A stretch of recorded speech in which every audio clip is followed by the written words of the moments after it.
Asia Tenggara baru saja masuk babak baru.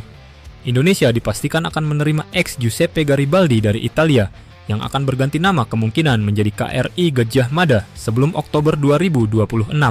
Artinya jelas, Indonesia akan menjadi negara ASEAN kedua yang memiliki kapal induk setelah Thailand dengan HTMS Cakrinarwebet.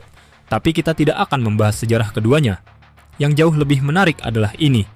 Jika dua kapal induk Asia Tenggara ini berdiri di laut yang sama, mana yang benar-benar lebih kuat, mana yang lebih siap tempur, dan mana yang sekadar simbol. Karena kapal induk bukan soal kebanggaan, ia adalah mesin proyeksi kekuatan. Dan hari ini kita bedah head to head.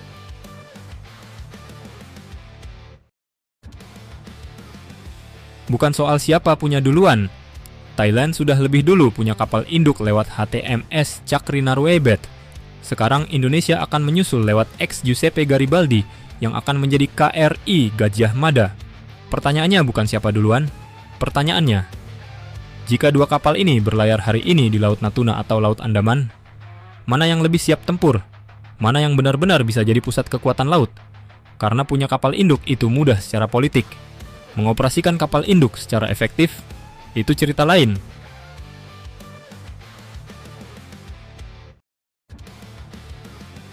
Tonase dan desain. Siapa lebih berat? Kita langsung bandingkan.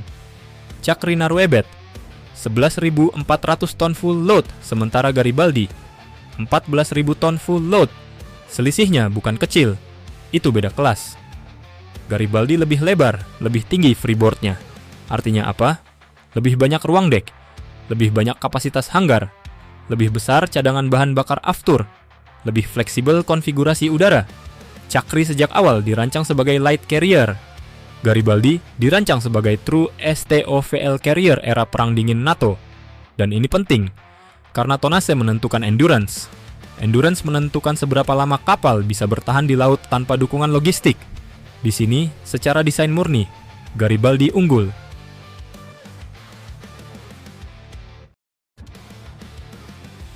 Kapasitas udara, ini intinya. Sekarang kita masuk ke jantung kapal induk, Air Wing. Cakri dulu membawa AV-8S Harrier. Sekarang, tidak lagi operasional. Realitanya hari ini, Cakri beroperasi hampir murni sebagai helikopter carrier. Garibaldi berbeda.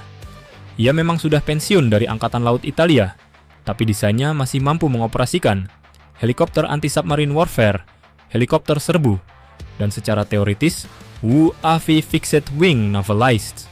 Inilah game changer. Jika Indonesia tidak mengoperasikan jet STOVL, Garibaldi tetap bisa jadi drone carrier. Cakri, space dan sistem pendukungnya lebih terbatas. Jadi jika kita bicara masa depan perang laut yang makin drone-centric, Garibaldi punya ruang adaptasi lebih besar.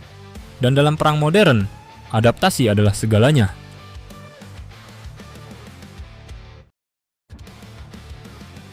Sistem pertahanan diri. Kapal induk tanpa escort adalah target besar, tapi kapal induk tetap harus punya self-defense.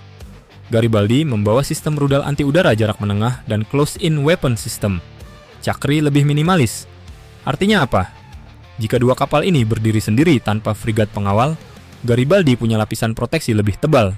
Memang idealnya kapal induk selalu dalam carrier strike group, tapi kita bicara worst case scenario, dan dalam worst case, Garibaldi lebih siap bertahan.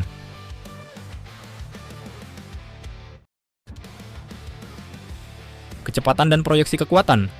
Kecepatan maksimum Garibaldi sekitar 30 knot. Cakri sedikit di bawahnya. Kelihatannya sepele, tapi dalam operasi laut, 5 knot bisa menentukan siapa duluan masuk area konflik, siapa duluan keluar dari zona ancaman rudal, siapa duluan repositioning saat intel berubah.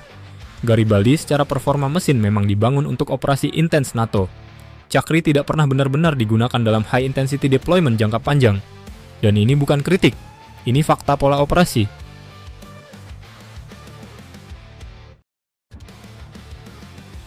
Faktor paling krusial, realita operasional. Sekarang kita masuk ke bagian paling sensitif. Kekuatan kapal induk bukan di bajanya, tapi di komitmen negara yang mengoperasikannya. Thailand punya kapal induk hampir 30 tahun, tapi jarang berlayar penuh sebagai Air Power Projection Platform. Kenapa?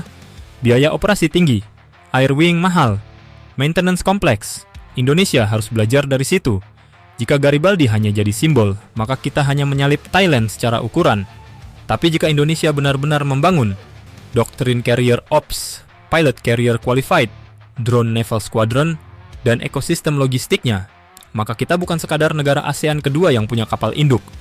Kita jadi negara ASEAN pertama yang benar-benar mengoperasikan kapal induk secara relevan di era modern, dan itu beda level.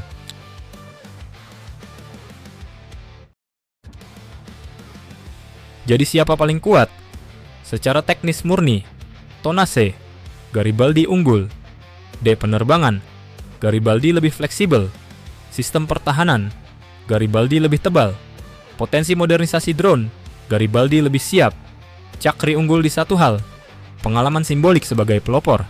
Tapi dalam konteks kekuatan real hari ini, jika Indonesia serius memaksimalkan platformnya, Garibaldi akan menjadi kapal induk paling kuat di Asia Tenggara. Bukan karena paling besar di dunia, tapi karena paling relevan dengan kebutuhan kawasan.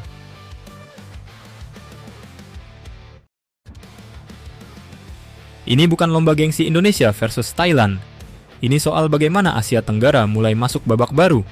Era di mana kekuatan udara tidak lagi hanya dari darat, tapi juga dari laut. Jika Garibaldi benar-benar sudah aktif, maka peta kekuatan maritim ASEAN berubah. Dan untuk pertama kalinya, Indonesia bukan sekadar negara kepulauan terbesar, tapi negara dengan kemampuan proyeksi udara laut paling serius di kawasan. Sekarang pertanyaannya tinggal satu. Apakah ini awal Carrier Strike Group Indonesia? Atau hanya simbol kekuatan? Itu tergantung langkah berikutnya.